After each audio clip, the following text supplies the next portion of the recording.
wonder what would happen if I mix these together. It's our time with Mr. Mayberry. Hey, let's get creative. Good morning, class. Good morning, Mr. Mayberry. Today we're going to take two primary colors, red and blue, and mix them together to get a new color. There's only one empty space on our wheel. I wonder what color will go in that space. Let's find out. Time to make a color. Today we're taking two colors, red and blue, and mixing them together to see what color that makes. Before you start, you might want to wear a paint shirt or an apron to protect your clothing. Also, don't forget to cover your work surface. Today I'm using just an old paper bag so that I don't get paint on the table. And then you might want to also have a sponge or a wash rag handy in case you do make a mess. And you might need a paper towel just to wipe your hands with when you're done. Today I'm painting on a heavier weight paper, and I'm using a foam brush to paint. It's not too big. It's big enough to cover a larger area, but small enough for me to handle easily. So that's why I'm using that today. And I've put the paint on a foam plate today. When you're mixing colors like this, you always want to have a larger amount of the lighter color and a smaller amount of the darker color, and then you can always add more of the darker color if you don't get the color that you want. So today we've got a good amount of red here and then a smaller amount of blue, and then I'm just going to mix these together and see what we get. This foam brush is really nice to mix with. You can swirl it up really good. Oh, that looks pretty.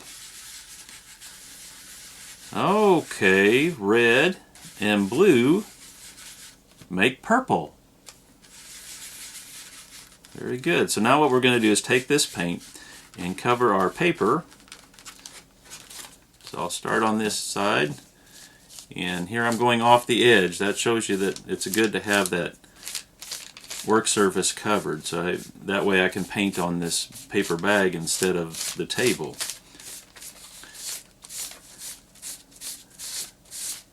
Now, of course, you can get different kinds of purple based on how much red and how much blue you use.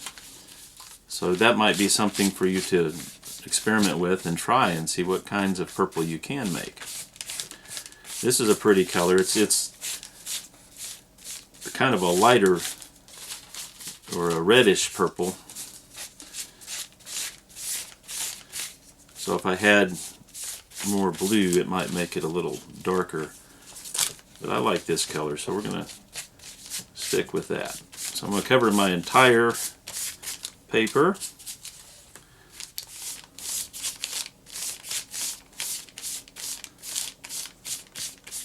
Make sure there's not any empty places there. I've filled everything in.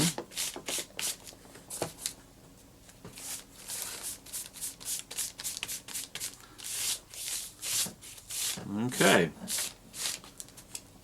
We're going to let this dry and then keep that until next week, and we're going to turn this purple paper into something else. Don't forget to clean up your brush and any spills you might have made. So that's our project for today, mixing red and blue. Well, that was fun. Don't forget to keep your paper. We'll need it for next week's project. And if you'd like some art homework, teach someone at home how to make purple. Well, thank you for coming to art class, and I'll see you next time. Goodbye, Mr. Mayberry. I wonder what would happen if I mix these together.